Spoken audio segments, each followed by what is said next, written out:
Good morning ममितास world family आशा करी आपनारा सबाई खूब भालो आछेन सुस्थ आछेन। ममितास वार्ल्ड चैनेले आपनादेर आरो एकबार जानाई स्वागत।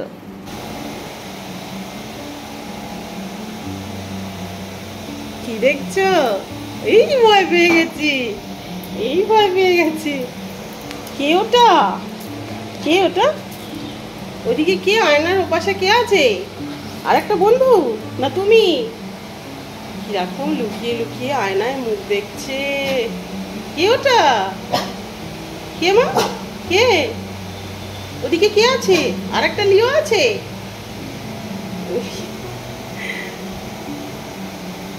ড্রেসিং টেবিলটা এই ঘরে ছিল, আমি দুদিন আগেই এই দিকের ঘরে নিয়ে এসে রেখেছি। ওখানটা বেশ জায়গাটাও ঠিকঠাক একদম। আর লিও এদিকটা অতটা খেয়াল করিনি আমি। এখানে ও বসে বসে দেখছে যে ওপারে আর একজন কে আমার মতো দেখতে। ওই যে বারবার যাচ্ছে আয়নার সামনে আর অনেকক্ষণ থেকে বোঝার চেষ্টা করছে যে ওটা কে। কে মা ওটা? ওটা কে মা? কে ওটা? ওটা কে? ওটা কে? ওটা লিওর আর একটা বন্ধু নাকি? আর একটা লিওর বন্ধু ওটা? ওটা কে? ওইদিকে কে? ওইটা ওইটা কে আছে? কে আছে ওদিকে? কে আছে বল? কে আছে শোনা? দেখো তো কে, দেখো তো কে। ওই দেখ তোর মতোই করছে। তুই এখানে যেরকম করছিস ও তাই করছে।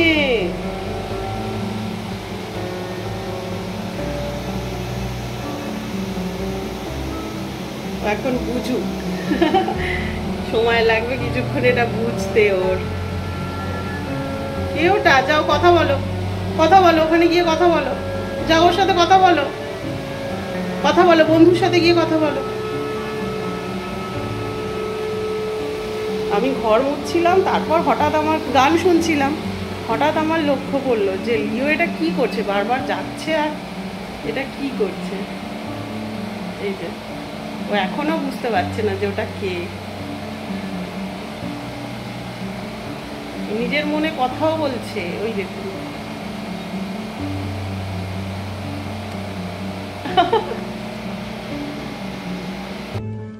বাবাই দু একদিনের জন্য গেছে মামার বাড়িতে, আর মুনিয়া গেছে স্কুলে। সেই ফাঁকে আমি একটু বেরিয়েছিলাম, লিওর কিছু ওষুধ কেনার ছিল, সেগুলো কিনলাম। প্লাস অনেকটা হাতে সময় ছিল, প্রায় ওই ঘন্টাখানেকের মতো। তো আমিও দেখলাম যে একা কী করব, আর লিওরও এখন ঘুমের টাইম, ম্যাঙ্গোকেও খাবার দিয়ে এসেছি। তো একটু টুকটাক কেনাকাটা করে তারপর মেডিসিনগুলো কিনে নিয়ে বাড়ি ফিরেছি। লিওর ওষুধও কেনার ছিল, এই যে সব ওষুধও চেঞ্জ হয়েছে ডিওয়ার্মিংয়ের পর।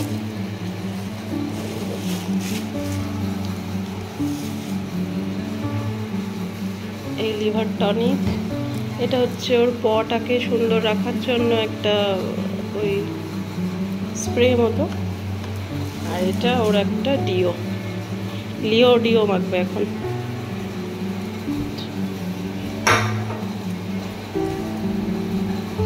তোর আমি খাবার করেই গিয়েছিলাম এখানে।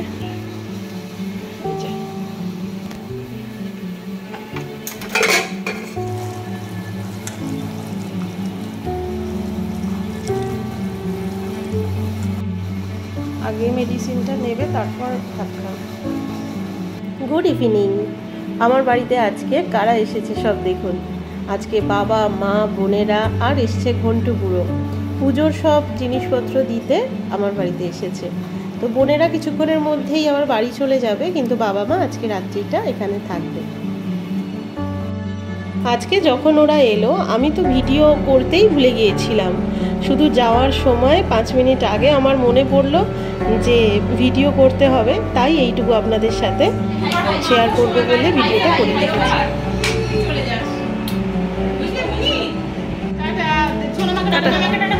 টাটা।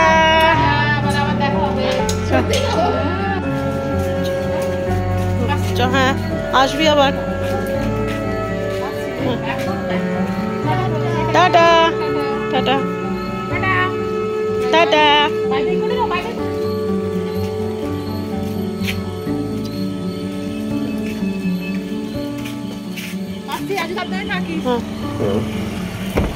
এটা হয়নি, দরজাটা দেখে নে, দরজাটা দেওয়া হয়নি মনে হয়। টাটা, আসছি, আবার আসবি।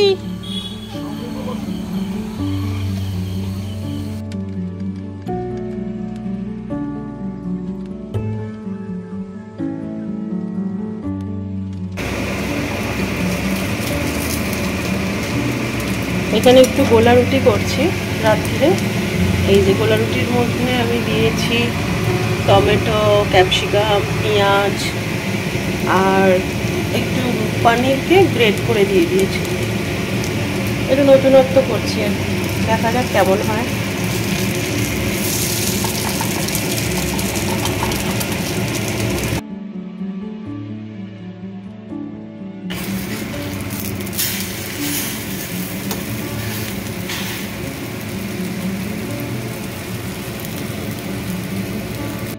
পরের দিন সকালেই তো বাবা মা বাড়ি চলে গেছে, আর আজকে আমার একটু হ্যাপাই হয়ে গেল।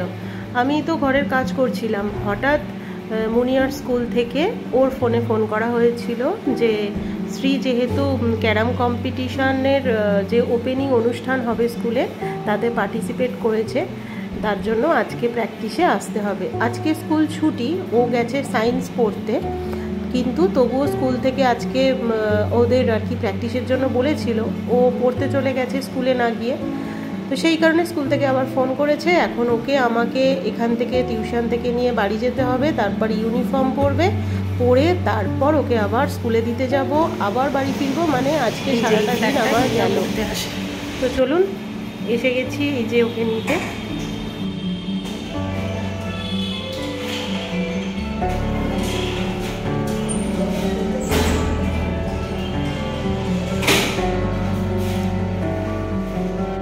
আমি তো ব্রেকফাস্ট বানানোর কোনো টাইমই পাইনি, মানে এমনি টুকটাক খেয়ে মুনিয়া পড়তে এসেছিল, কিন্তু আবার জানতাম যে বাড়িতে গিয়ে আবার খাবে, কিন্তু সেই সুযোগটাই আমার হয়ে ওঠেনি যে ওর জন্য আমি কিছু খাবার বানিয়ে নিয়ে আসবো।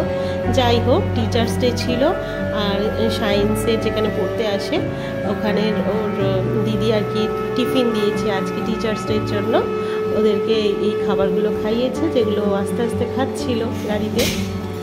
তো চলুন, বাড়িতে এসে ইউনিফর্ম পরে আবার ওকে নিয়ে বেরিয়ে পড়েছি। এখন ওকে স্কুলে দেব, স্কুলে দিয়ে তারপর দেখি কখন আবার ছুটি হয়। আবার কিছুক্ষণের মধ্যেই বাড়ির সব কাজ কমপ্লিট করে আবার আসতে হবে ওকে নিতে। এটা বাবাই যদি বাড়িতে থাকতো তাহলে আমার এতটা হ্যাপা পোহাতে হয় না, আর ওর তো অফিস থাকে, সেই জন্য বাবাই না থাকলে আজকাল বাড়িতে খুব অসুবিধে হয়। তো যাই হোক, লিও আছে, ম্যাঙ্গো আছে, সংসারের সমস্ত কাজকর্ম সেরে এই বাইরে বেরোনোটাই হচ্ছে আমার কাছে বিশাল একটা ব্যাপার। মানে আমার বাইরে বেরোনোর নাম শুনলেই গায়ে জ্বর এসে যায়। তো চলুন, কথা বলতে বলতে এই যে স্কুলের কাছে একদম চলে এসেছি। ওকে স্কুলে দিয়ে তারপর জানবো যে কটার সময় ছুটি হবে, তারপর আবার বাড়ি ফিরবো।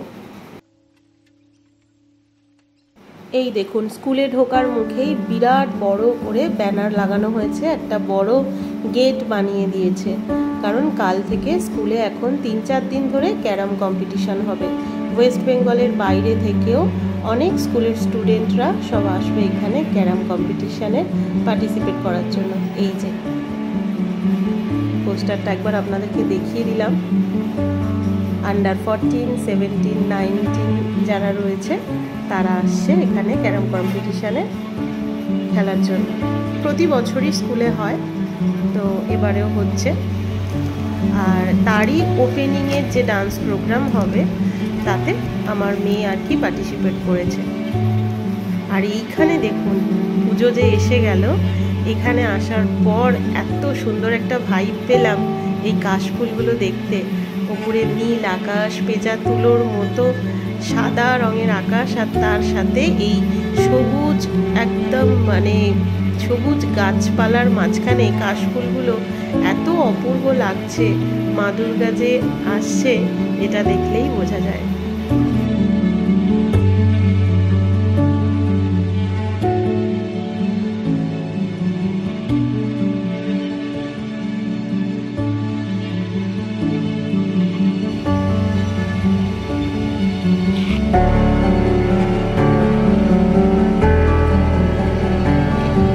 হ্যাঁ, ওই 5 মিনিট।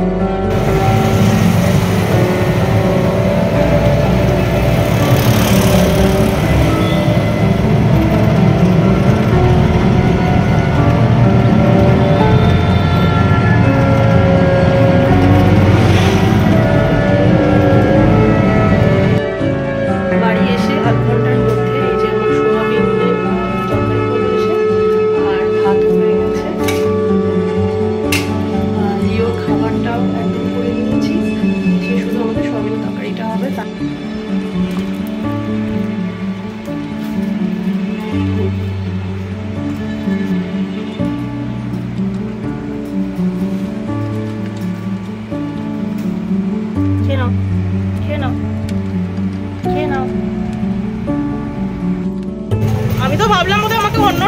নিতে হবে, তুমি আসতে পারবে কি না।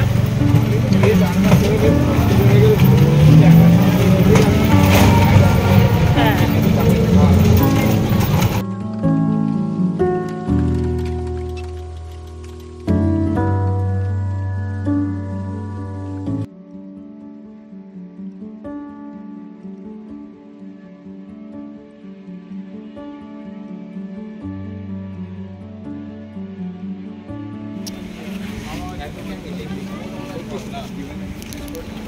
চলুন স্যার,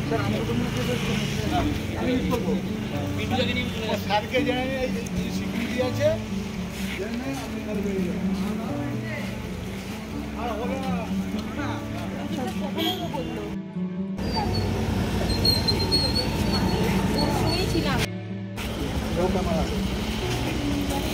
চলুন, মেয়েকে আমার নেওয়া হয়ে গেছে স্কুল থেকে, এবারে বাড়ি যাব, খাওয়া দাওয়া করবো, একটু রেস্ট নিয়ে আবার বিকেলবেলা মুনিয়াকে নিয়ে একটু বেরোবো কেনাকাটা করতে।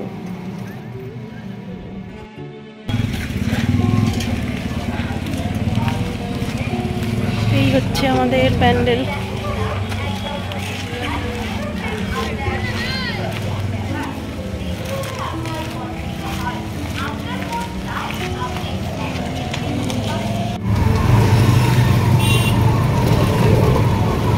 পুজোর সময় শপিং বলতে আমার কোনোদিনই সেইভাবে ওই রোজ রোজ বেরিয়ে শপিং করা সম্ভব হয়ে উঠতো না, কারণ বাবাইও ওই স্কুলে পড়েছে, আর ওদের স্কুলের ঠিক এই সময়টাই পুজোর ঠিক 10-15 দিন আগে থেকেই ওদের এক্সাম স্টার্ট হয় হাফ ইয়ারলি। তো সেই কারণে আমাদের কেনাকাটার আনন্দটা খুব একটা হয় না, তবুও বাচ্চা, তাদের তো একটা মনে আনন্দ থাকেই দুর্গা পুজোয় কেনাকাটা করব।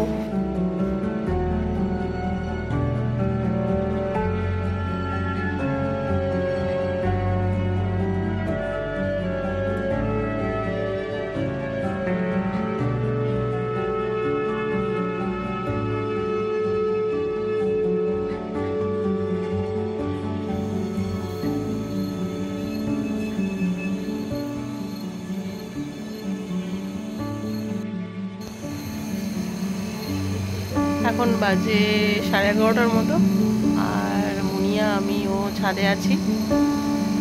লুনার এক্লিপস হচ্ছে এত বছর পর। চাঁদটা পুরো একদম অন্ধকার হয়ে গেছে এখন।